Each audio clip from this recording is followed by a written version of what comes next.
From Pacifica, this is Democracy Now! We are a task force. We have equipment to be able to respond on the ground. We have artillery equipment. We have the means to fight in 3 dimensions. We are heavily equipped here in the territory. The French bombing of Mali continues as the United States prepares to send drones or other surveillance aircraft to the West African nation. We'll go to Bamako for the latest, then to Vietnam. Many very highly decorated veterans testified to war crimes committed in Southeast Asia. Not isolated incidents, but crimes committed on a day-to-day basis with the full awareness of officers at all levels of command.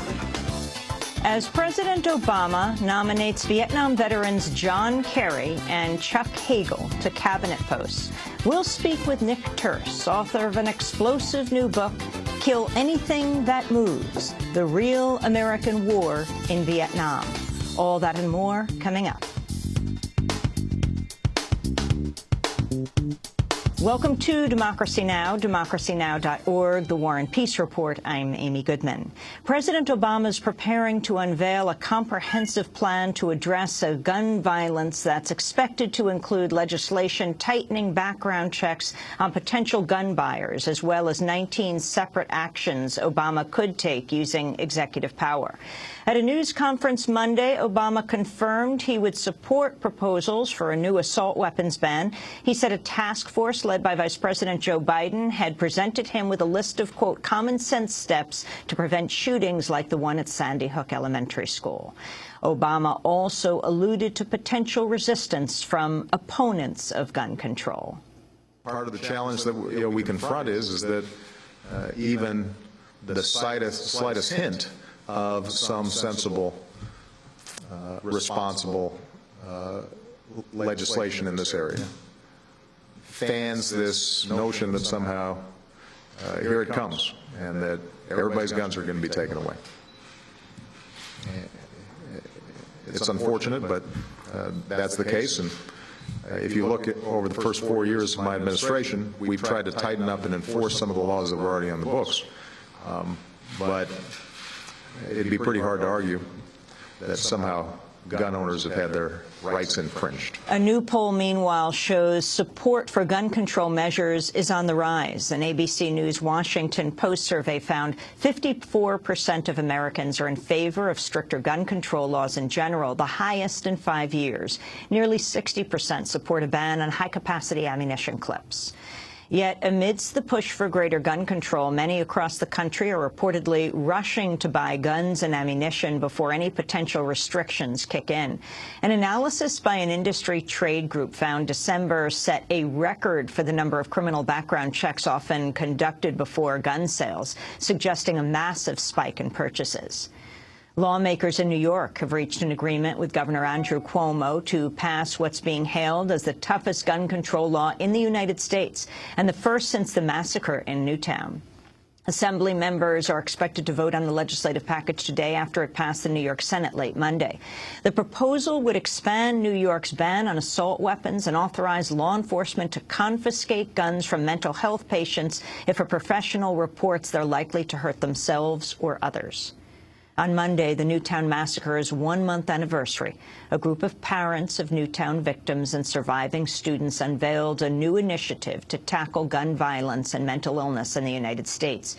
Grieving parents Nicole Hockley and Jeremy Richmond, as well as the group's co-founder Tim Macris, described the Sandy Hook Promise as an effort to spark a national conversation on how to prevent future tragedies. I do not want to be someone sharing my experience and consoling another parent next time. I do not want there to be a next time. The Sandy Hook Promise is the start of our change. We need to face and take action on hard issues. There is not going to be one simple solution, but we feel it is essential to get a deeper understanding of mental health in terms of research, education, and policy. When you look at what's been done in the past, it hasn't gotten us very far. We have to do something different, and we believe a national discussion, putting aside preconceived notions, will have us move forward as a nation. Appearing with the Sandy Hook promise, Connecticut Senator Chris Murphy predicted a defeat of NRA efforts to block the approval of a new assault weapons ban. His job to say that no gun control can pass Congress, but they're wrong. And they're going to see they're wrong as this president brings the full weight of his office to the House and to the Senate, and as Republicans and Democrats that previously pledged their fealty to the NRA start turning a different direction. I think today is an important day because it now gives a really clear forum for people across Newtown, across the state, and across this nation to make it clear that the status quo is not okay when it comes to the laws on guns in this country. New figures show U.S. military suicides broke another all-time record last year. According to the Pentagon, 349 active-duty soldiers took their own lives in 2012, far exceeding the number of U.S. troops killed in battle. The previous record of 310 suicides within Army ranks was set in 2009. The figures do not include veterans no longer enlisted in the military. President Obama has ruled out a new round of talks with Republicans on raising the government's borrowing limit in return for cuts to government spending. The U.S. faces a new deadline of potentially defaulting on its debt next month, unless the debt ceiling can be increased. Republicans have maintained their stance that any borrowing hike must be offset by slashing government spending. At his White House news conference Monday, Obama called the Republican demand unacceptable. Republicans in Congress have two choices here. They can act responsibly and pay America's bills, or they can act irresponsibly and put America through another economic crisis. But they will not collect a ransom in exchange for not crashing the American economy. The financial well-being of the American people is not leverage to be used. The full faith and credit of the United States of America is not a bargaining chip. The death toll from a Syrian government airstrike on the northern town of Azaz has reached at least 20 people in addition to around 100 wounded. The victims were gathered in a public market when Syrian warplanes bombed them from the sky Sunday. The group Doctors Without Borders says the attacks followed earlier bombings of local health facilities, making it nearly impossible to adequately treat the victims. On Monday, 151 people, including 21 children, were killed across Syria, according to the opposition group Local Coordination Committees of Syria. The Israeli military has shot dead a Palestinian teenager in the West Bank. A classmate of the slain teen said soldiers opened fire on a group of students who were throwing stones near the separation barrier. Doctors say 17-year-old Samir Awad was shot 3 times. In Egypt, at least 19 people are dead and more than 100 wounded after 2 railroad cars derailed south of Cairo. State-owned media said the train was carrying Egyptian soldiers en route to Egypt's capital. The UN's top human rights official is calling for an international probe of alleged crimes against humanity by the government of North Korea. On Monday, Navi Pillay, the High Commissioner for Human Rights, said the probe should focus on North Korea's notorious but secretive prison camps believed to hold up to 200,000 people in brutal conditions. UN spokesperson Rupert Colville said an international investigation is long overdue. Pretty much all we know is coming from refugees who've escaped from North Korea. But the picture they paint is really terrible.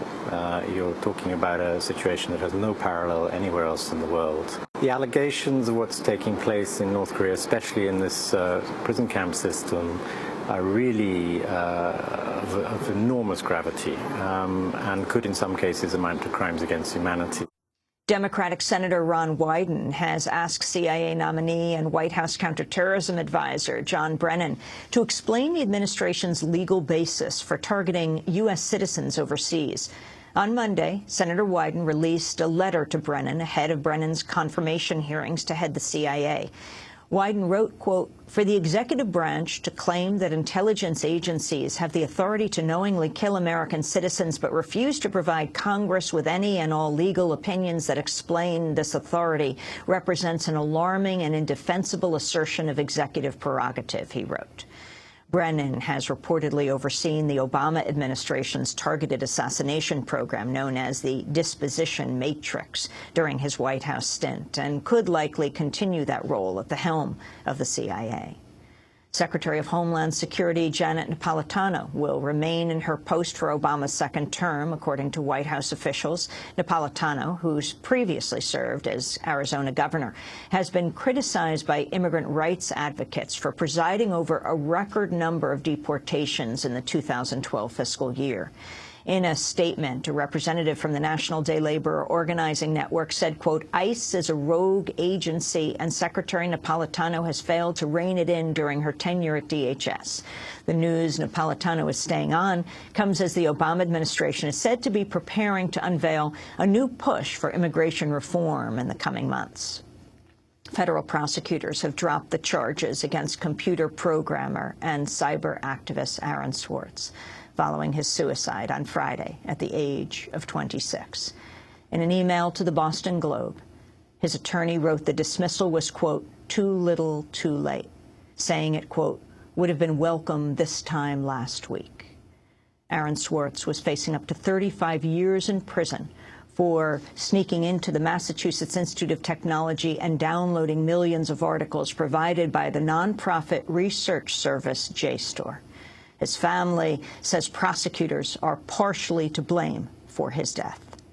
A petition on the White House website to remove U.S. Attorney Carmen Ortiz from office over alleged overreach in the case has received more than 25,000 signatures, reaching the threshold needed to demand a response from the Obama administration. Tributes to Aaron are continuing to flood the Internet. Academics have posted links to PDFs of their own copyrighted work using the hashtag #PDFTribute.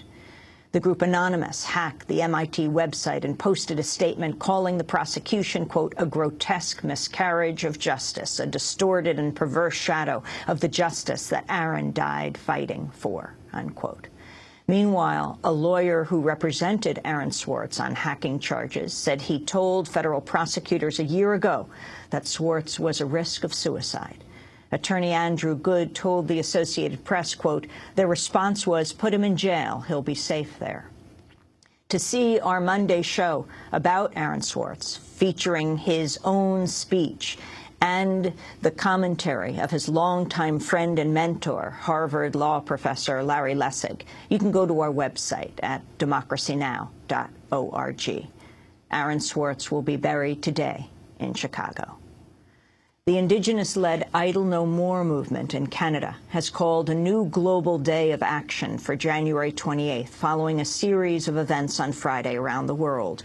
Organizers say more than 130 actions were held in Canada and worldwide in solidarity with Idle No More's call for political transformation, Indigenous rights, and environmental justice. A key figure in the movement, Chief Theresa Spence, was due to meet with Canadian Prime Minister Stephen Harper and other First Nations leaders, but pulled out of the meeting over the exclusion of Canada's Governor-General and in solidarity with Friday's protests. Spence remains on a liquid diet-only hunger strike.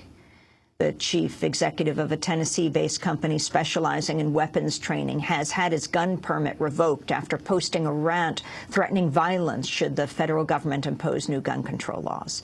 In his post, James Yeager of the firm Tactical Response vowed to, quote, start killing people if gun laws are passed. I'm telling you that if that happens, it's going to spark a civil war, and I'll be glad to fire the first shot. I'm not putting up with it. You shouldn't put up with it. And I need all you patriots to start thinking about what you're going to do. Load your damn mags, make sure your rifle's clean, pack a backpack with some food in it, and get ready to fight. I'm not putting up with this. I am not letting my country be ruled by a dictator. I'm not letting anybody take my guns. If it goes 1 inch further, I'm going to start killing people. In response, Tennessee officials have suspended Yeager's weapons permits, citing the risk of public harm. And those are some of the headlines. This is Democracy Now!, democracynow.org, The War and Peace Report. I'm Amy Goodman with Democracy Now!'s Aaron Mate. And welcome to our listeners. Thanks so much for watching this report from Democracy Now!, your daily independent global news hour. We don't accept advertising or corporate funding, but rather rely on donations from viewers like you. Please make your contribution by visiting democracynow.org. We need your support today to keep bringing you this hard-hitting, in-depth reporting.